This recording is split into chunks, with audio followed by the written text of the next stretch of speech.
అండి కేంద్రానికి సుప్రీంకోర్టుకి అయితే గట్టి వారైతే నడుస్తూ ఉందండి.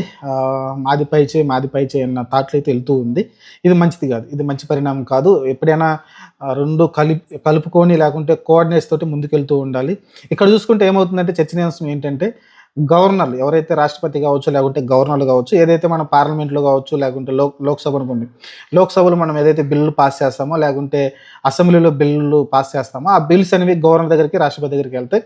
వెళ్ళినప్పుడు వాళ్ళైతే ఇమీడియట్గా దాన్ని చూసి ఆ బిల్ అయితే ఆమోదం చెప్పాల్సిన అవసరం ఉంటుంది. వాళ్ళు సంతకం పెడితే ఆటోమేటిక్గా ఆమోదం అయిపోతుంది, అమల్లోకి వచ్చేస్తుంది. ప్రజలకు ఏదైతే సంక్షేమం ఇవ్వాలనుకున్నామో అవన్నీ వచ్చేస్తాయి. కానీ ఇప్పుడు ఏం చేస్తున్నారంటే గవర్నర్ కానీ రాష్ట్రపతి కానీ కొన్ని బిల్స్ని పెండింగ్లో పెడుతున్నారంట. స్పెషల్గా గవర్నర్స్, రాష్ట్రపతి అంటే ఆటోమేటిక్గా కేంద్రం చేతిలో ఉంటుంది, నో ఇష్యూ. రాష్ట్రంలో ఎన్డీఏ కూటమి ఉండదు, ఒక్కోసారి కాంగ్రెస్ పార్టీ ఉండొచ్చు లేకుంటే లోకల్ పార్టీ వైసీపీ లాంటి పార్టీలు ఉండొచ్చు. అలాంటప్పుడు ప్రాబ్లమ్స్ ఎదుర్కోవాల్సిన పరిస్థితి ఏర్పడుతుంది.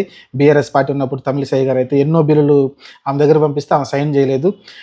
దానికి టైం ఎక్కువ తీసుకోవడం కావచ్చు. యాక్చువల్గా అయితే 2-3 రోజులు ఆమె చదివేసి దాన్ని లోపాలు ఉంటే ఈ బిల్లు ఓకే కదని రిజెక్ట్ చేయొచ్చు, ఏదైనా చేయొచ్చు. కానీ అలా కాకుండా దాన్ని నెలలు సాగదీస్తున్నారు కాబట్టి సుప్రీంకోర్టు దీని మీద సీరియస్ అయింది. మీరు ఖచ్చితంగా మీ దగ్గరకు వచ్చిన బిల్లుని కనీసం నెలలోపు 15 రోజుల్లోపు మీరు ఏదో ఒక డెసిషన్ తీసుకోండి.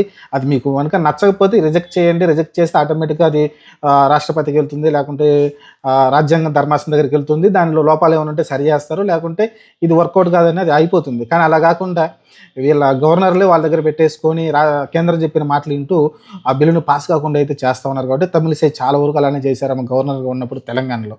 దీనిపైన అయితే కోర్టు సీరియస్ అవుతుంది. దీనిపైన కేంద్రం కూడా మరి రెండు కూడా ఎక్కడ తగ్గట్లేదు. చూడాలి మరి దీన్ని కొన్ని మార్పులు అయితే రాజ్యాంగంలోనే మార్పులు చేయాలని అయితే కొన్ని చేస్తూ ఉన్నారు. ఎందుకంటే ఒకవేళ గవర్నర్ దగ్గరగా కనుక ఒక్కసారి పంపించిన బిల్లును ఆమోదం తెలపలేదు, ఒకవేళ రెండోసారి పంపిస్తే ఆమోదం తెలపకపోయినా సరే ఆటోమేటిక్గా ఆ బిల్లు పాస్ అయ్యే విధంగా అయితే చట్టం తీసుకురావాలని అయితే మాట్లాడుతూ ఉన్నారు. ఎందుకంటే ఫస్ట్ పంపించినప్పుడు గవర్నర్కి ఇష్టం లేదనుకోండి, అది సంతకం చేయరు. సంతకం చేయనప్పుడు ఆటోమేటిక్గా రెండోసారి మళ్ళీ ఆ బిల్లు పంపిస్తారు.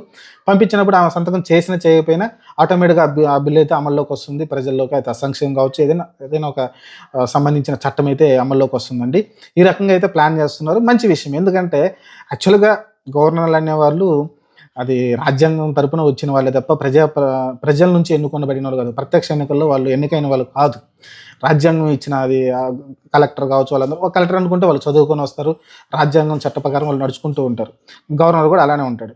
కానీ ప్రజల నుంచి ఎన్నుకోబడ్డ ఎమ్మెల్యేలు కావచ్చు, ఎంపీలు కావచ్చు, వాళ్ళు చేసిన చట్టాలని గవర్నరు రాష్ట్రపతి తిరస్కరించడం ఏంటో నాకు అర్థం కావట్లేదు. ఎందుకంటే వాళ్ళు దానిలో తప్పులు ఉంటే చెప్పాలి, కానీ చెప్పకుండా దాన్ని మభ్య పెట్టేసి లేకుంటే దాన్ని కొన్ని నెలల పాటు దాన్ని అట్నే కొనసాగించడం కావచ్చు, ప్రభుత్వాన్ని ఇబ్బంది పెట్టే విధంగా అయితే గవర్నర్లు ప్రవర్తిస్తున్నారు. అయితే సుప్రీంకోర్టు కొంచెం మాటలైతే అంటం చూసాం. చూద్దాం మరి దీనిపైన అయితే ఖచ్చితంగా చర్చ నడవాలి.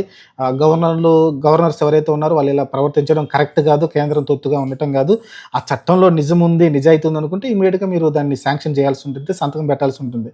కానీ మీరు కేంద్రానికి తొత్తులుగా మారేసి లేకుంటే కేంద్రం చెప్పిన మాట వింటూ ఆ బిల్లు పాస్ అవ్వకుండా చూడాలంటే కరెక్ట్ కాదు. ఖచ్చితంగా దీనిపైన చర్చ తీసుకురావాలి. ఎందుకంటే మరి ముఖ్యమంత్రులు ఉన్న మంత్రులు లేకుంటే ఎమ్మెల్యేలు వాళ్ళందరూ వాళ్ళందరూ ఓట్లు వేసి దాన్ని ఆమోదం తెలపడానికి ఖచ్చితంగా ఎంతోమంది మేధావులు దాన్ని తయారు చేసి వస్తుంది. కాబట్టి అక్కడ కూడా కొన్ని లోపాలు ఉన్నాయి. ఇప్పుడు స్వార్థం కోసం ఇప్పుడు రేవంత్ రెడ్డి ఉన్నాడు, సీఎంగా పనిచేస్తున్నారు. ఇప్పుడు రేవంత్ రెడ్డి గారు ఏం చేస్తున్నారు? ఆయన స్వార్థం కోసం, ఆయన రాజకీయ భవిష్యత్తు కోసం 45% బీసీలకు ఇవ్వాలంట. మరి మిగతా 5 అసలుకి రాజ్యాంగం ఏం చెబుతుంది? 50% లోపే అందరూ ఎంత ఉండండి, మీరు ఎంత రిజర్వేషన్ ఎవరికైనా ఎంత ఎక్కువ ఇచ్చుకున్నా పర్లేదు, మాకు 50% లోపే ఉండాలి, 50% మించకూడదు అన్నారు. మరి 45% మరి బీసీలకి ఇచ్చేస్తే మిగతా 5% మరి ఎస్సీ ఎస్టీలకి మైనార్టీలకి సరిపోతుందా? కాబట్టి వాళ్ళు ఇంకా ఎక్కువ కావాలంటున్నారు. కానీ అది రాజ్యాంగ విరుద్ధంగా నడుచుకుంటున్నారు. అలాంటి బిల్స్ని మీరు ఆమోదించిన అవసరం లేదు. అలాంటివి కూడా తప్పులు జరుగుతున్నాయి ప్రజాపాలకుల నుంచి కూడా. కాబట్టి ఈ రెండింటిని సరి చేయాల్సిన అవసరం అయితే ఉంటుంది ఖచ్చితంగా. కానీ మరి గవర్నర్స్ అయితే చాలా దారుణంగా ప్రవర్తిస్తున్నారు. ఈ పరంపర కొనసాగడం కరెక్ట్ కాదు. ఖచ్చితంగా